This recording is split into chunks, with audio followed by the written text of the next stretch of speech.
Hello दोस्तों, @astro Himanshu Sharma के channel पर आप सभी भक्तों का स्वागत है। आज हमारा चर्चा का विषय रहेगा कावड़ यात्रा। जैसा कि आप सभी जानते हैं कि इस साल 2024 में कावड़ यात्रा 22 जुलाई से शुरू हो रही है। सावन के महीने से शुरू होने वाली कावड़ यात्रा 19 अगस्त तक चलेगी। कावड़ यात्रा भगवान शिव के प्रति आस्था और श्रद्धा का प्रतीक पर्व है। कावड़ यात्रा में शामिल शिव भक्त गंगा जल लाकर भगवान शिव का जलाभिषेक करते हैं, जिसके बाद ही उनकी कावड़ यात्रा पूरी मानी जाती है।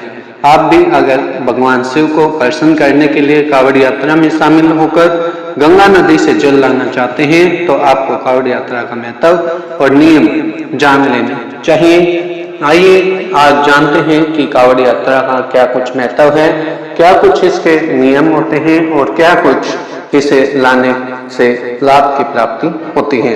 तो सबसे पहले हम बात करते हैं कावड़ यात्रा के महत्व के बारे में। कावड़ यात्रा भगवान शिव के भक्तों द्वारा अपने आराध्य देव को प्रसन्न करने के लिए की जाने वाली एक पवित्र तीर्थ यात्रा है। इस यात्रा में श्रद्धालु बांस से बनी कावड़ में गंगा जल भरकर उसे अपने कंधों पर लेकर मीलों पैदल चलते हैं और अपने इलाके के शिवालयों में जाकर जलाभिषेक करते हैं। ऐसा माना जाता है कि कावड़ यात्रा से व्यक्ति को मोक्ष की प्राप्ति होती है। कावड़ यात्रा भगवान शिव के प्रति भक्ति और समर्पण का प्रतीक है। यह यात्रा कठिनाइयों और चुनौतियों से भरी होती है, लेकिन फिर भी श्रद्धालु इसे पूरी श्रद्धा और उत्साह के साथ पूरी करते हैं। अब बात करते हैं इसके क्या कुछ नियम है। कावड़ यात्रा के समय उन नियमों का पालन करना आवश्यक है। आप अगर कावड़ यात्रा में जाना चाहते हैं तो सबसे पहले मांस, शराब और नशे की चीजों से दूर बना लें। साथ ही आपको यात्रा के दौरान भी ऐसी चीजों को साथ में रखने से परहेज करना चाहिए। दूसरा, कावड़ यात्रा में भगवान शिव के जल के लिए जल गंगा नदी से ही लाया जाता है। आप घर पर रखे किसी अन्य जल से भगवान जल का जलाभिषेक नहीं कर सकते। याद रखें कि अगर आप कावड़ यात्रा में जल लाने जा रहे हैं तो गंगा या किसी अन्य नदी से जल ही लाएं। कावड़ यात्रा पैदल की जाती है। कावड़ यात्रा में जल लाने के लिए किसी वाहन का प्रयोग न करें। पूरे श्रद्धा भाव के साथ पैदल यात्रा करने से करेज ही जल लाएं।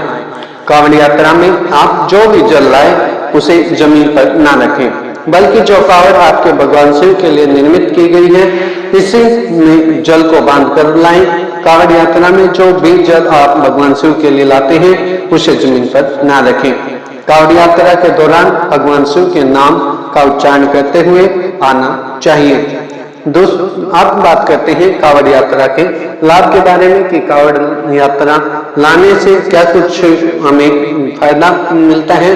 तो पौराणिक मान्यताओं में भी कम बताया गया है कि आप अगर भगवान शिव के भक्त हैं तो आपको भगवान शिव जीवन में एक बार तो कावड़ यात्रा करनी ही चाहिए।